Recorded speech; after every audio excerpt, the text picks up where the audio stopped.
Hi, I'm Construction Gamer and this is Celtic City on Cities Skylines. This is going to be episode number 19 in the series, and in this episode we're going to start the first phase of what will eventually be the main city centre itself. But before I do that, I thought I'd just show you the garden city that we started in the last episode, Blessington Garden City. As you can see, I've done a bit of tidying. I've put some trees in as usual just to make things look a bit nicer. I also built this train station which I spoke about in the last episode. So you can see here it's a sunken station, goes in a tunnel for a bit under the highway and then comes out here to the main rail network which goes into the city itself. The scope for it to be extended out at some point if I ever want to go out that way, as with the roads as well, the scope there. So yeah, I've done trees. I converted this flat, what was just a crossroad, into a roundabout, because in the last episode I spoke about garden cities and being synonymous with roundabouts, so I put an extra roundabout in to help the traffic excuse me, to help the traffic flow, because it was getting quite busy with trucks more than anything coming into this area.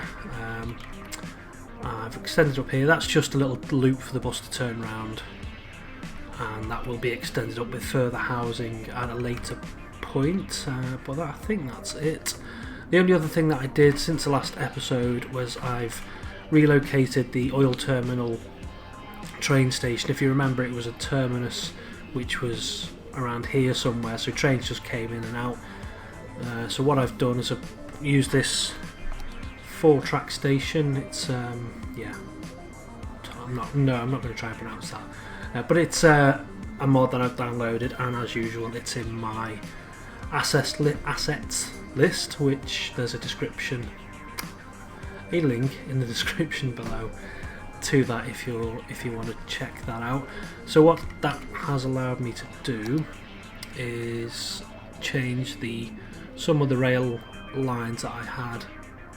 So now I've got Celtic East to Blessington. So this is Celtic East over here, get rid of that, which is the most easterly main station. Calls there and then goes to Blessington. I've also got Riverside to Blessington as well, which uses the other platform, and then there's a service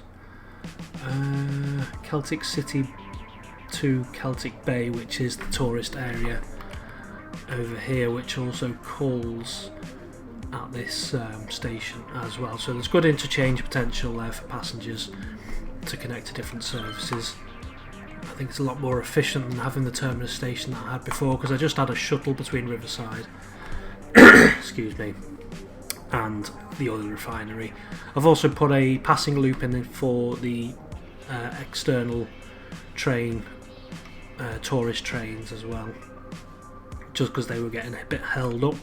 And I've also played around with the trains. I did try the mod which allows you to set a train for every single line, but it's a good mod, but it was just a bit too much messing around. So I've settled on these what are they? Class 387s, Gatwick Express, or GATX as they're also known as.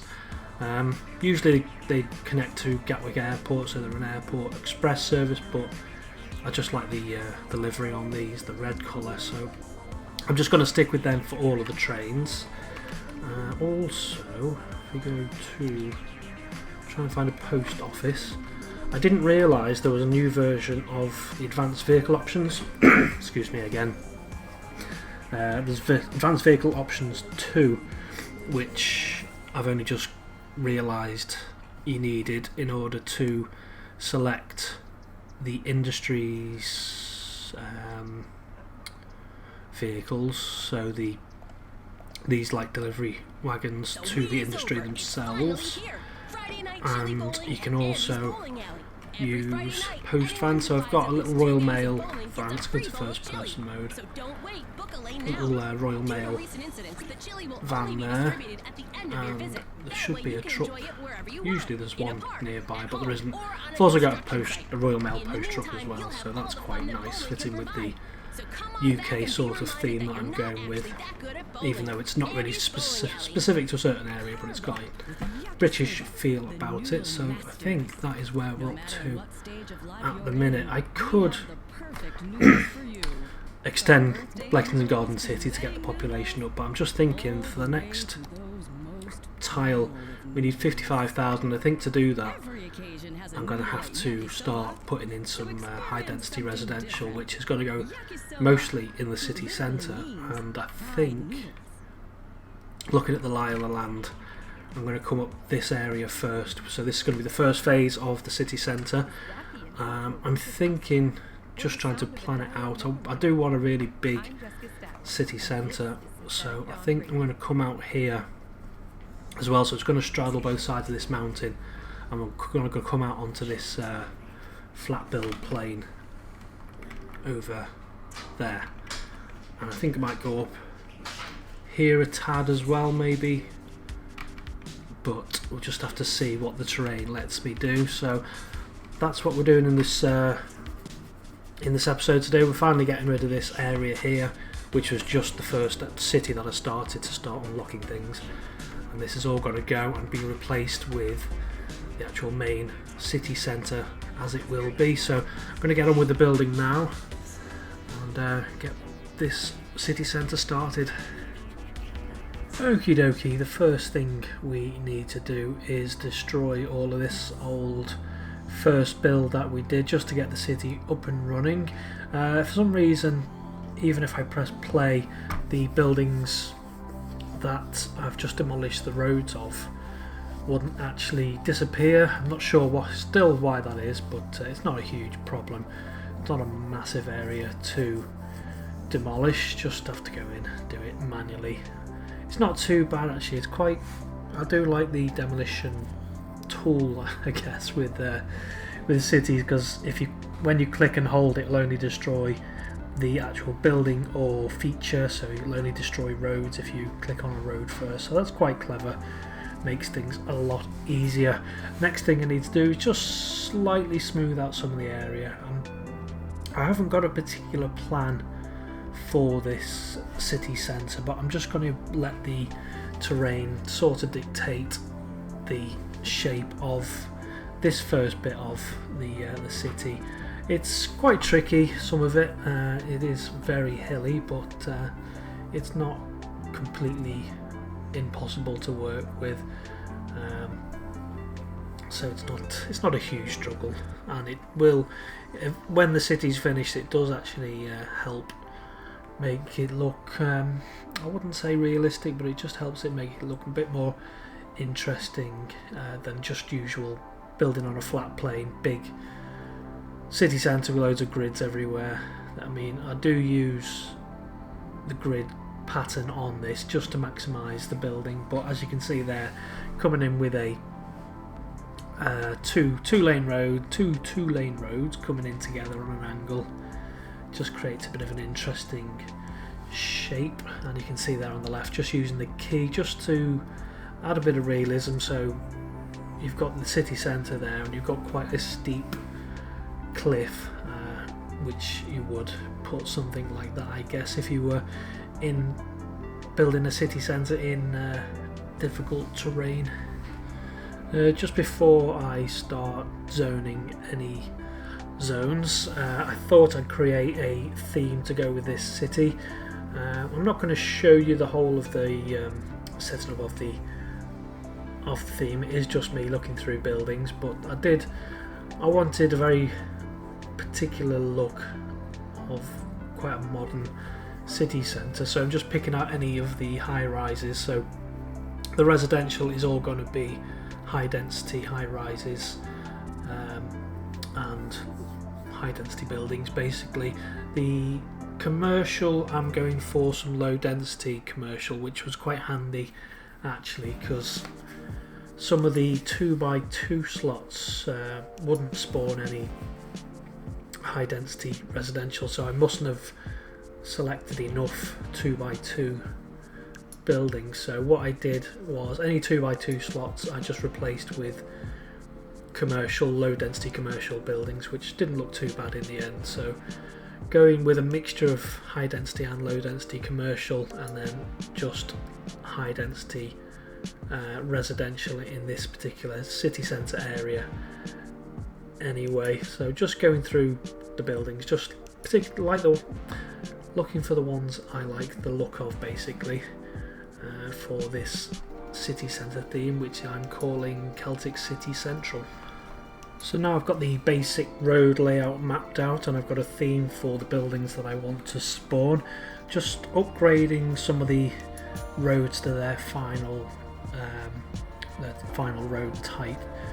It just helps later on if you zone an area and the buildings spawn, and especially on corners, if you try and upgrade the road, it demolishes the building sometimes. So just upgrading them ahead of time anyway, just so it increases the niceness of the area, the land value of the area, which will help higher level buildings spawn as well as the service buildings that I've put in and the parks that I will be putting in as well.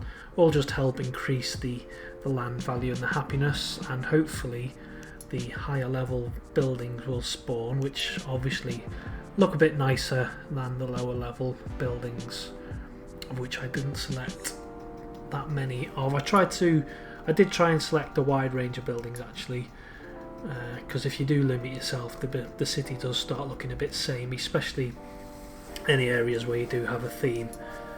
You do find that if you don't select a wide range, it does you will just get the same buildings spawning. You can see now that the buildings are starting to spawn already, so one of the things I need to get in is a good public transport network. So I'm going for subway using the Metro Overhaul mod. It's just going to be one line running into Celtic City Central, but it's going to be two lines are going to eventually split off. One goes to Woodridge, which is the southern suburb. I'm not sure if it's going to be extended, but it's just going to terminate there for now. There should be capacity there for the trains to turn around and head back, and I will build another branch which goes to the transport interchange via Celtic City East Station. So I initially just built the one line which goes from Celtic City Centre to Woodridge, and I just noticed there wasn't really any direct connection to Celtic City East Station, which was pretty important really, I think, for the city centre to be connected to one of the major train stations. There will be other major stations around the edge of the city eventually.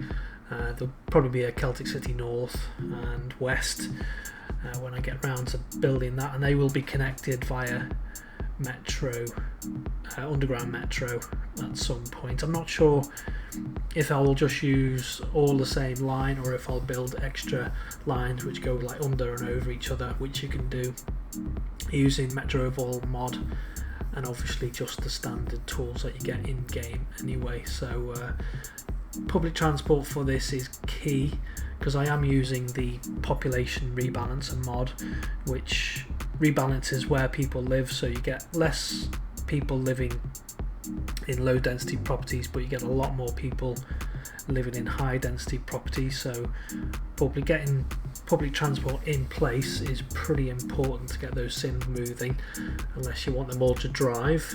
I played